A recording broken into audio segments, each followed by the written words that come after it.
एक समय की बात है। एक बार एक राज्य था। उसके राजा के सभी मित्र राज्यों के साथ बहुत अच्छे व्यवहार थे, यानी वो सभी के अच्छे दोस्त थे। सभी के यहाँ आना जाना लगातार लगा रहता था। इसीलिए सभी राज्य उनके लिए आए दिन कुछ ना कुछ बेचते रहते थे। कभी जेवर हो, कभी खाने को कुछ हो, कभी वस्त्र हो, कुछ ना कुछ गिफ्ट्स हमेशा देते रहते थे।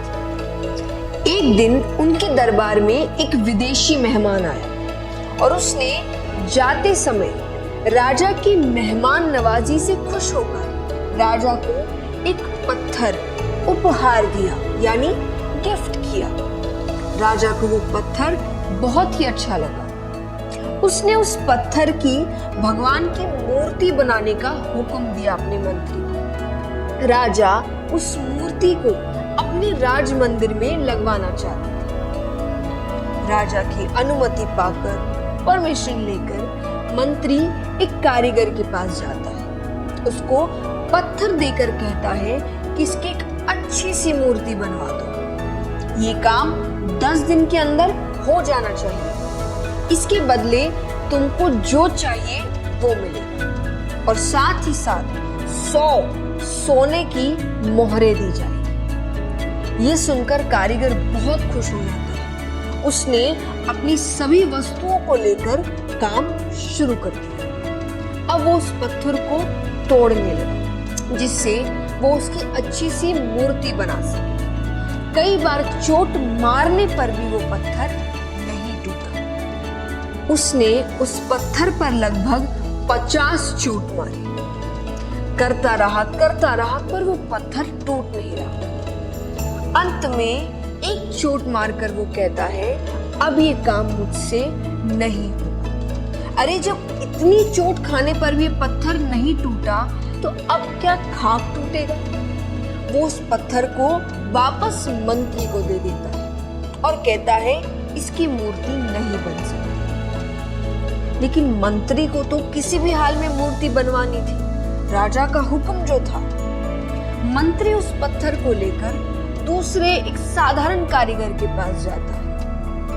जैसे ही उस कारीगर ने एक चोट मारी और वो पत्थर टूट गया तो वो उसकी मूर्ति बनाने लगा। मूर्ति बनाकर उसने मंत्री को दे दी। मंत्री ने उसे मोहरें दे दी। अब वो मंत्री जाते जाते एक ही बात सोच रहा था कि अगर उस पहले वाले कारीगर ने एक अंतिम प्रयास भी किया होता तो ये सोने की मोहरें उसकी होती।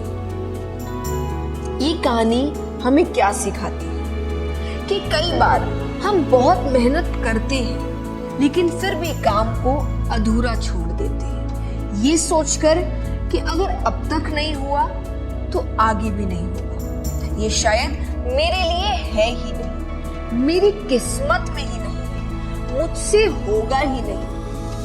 पर असलियत में आपको बस एक बार और करने की जरूरत है, थोड़ी सी मेहनत और करने की जरूरत है, थोड़ा सा पेशेंस और रखने की जरूरत है। शायद जिस वक्त उस काम को छोड़ रहे हो उसकी अगली ही बार वो काम हो जाए, पर हम उसे छोड़ देते हैं। अपने गोल्स को छोड़ देते हैं, अपने सपनों को छोड़ देते हैं, अपनी जीत को छोड़ देते हैं। आपको पता है थॉमस एडिसन ने लाइट बल्ब सक्सेसफुली बनाने से पहले 9,999 टाइम्स अनसक्सेसफुल अटेम्प्ट्स करे। बहुत ही बड़ा नंबर है ये।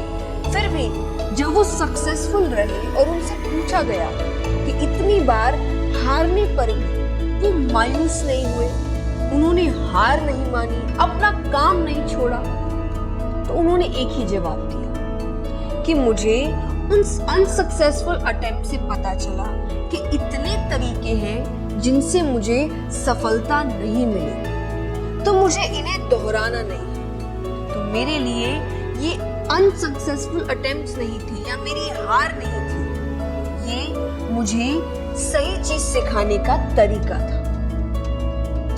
तो ये कहानी भी आपको यही सिखा रही है कि जस्ट बिकॉज कुछ समय तक आपका काम नहीं हुआ तो इसका मतलब ये नहीं कि आप रुक जाए या हार मान लें, क्योंकि मेहनत अपना असर जरूर दिखाती है। किसी को जल्दी, किसी को देर से, पर असर दिखाती है। तो हारो मत, बस मेहनत करते रहो, नए नए तरीके ढूंढते रहो जिससे आपका काम हो जाए, जिससे आपको आपके गोल्स मिल जाए, जिससे आप सक्सेसफुल हो जाए।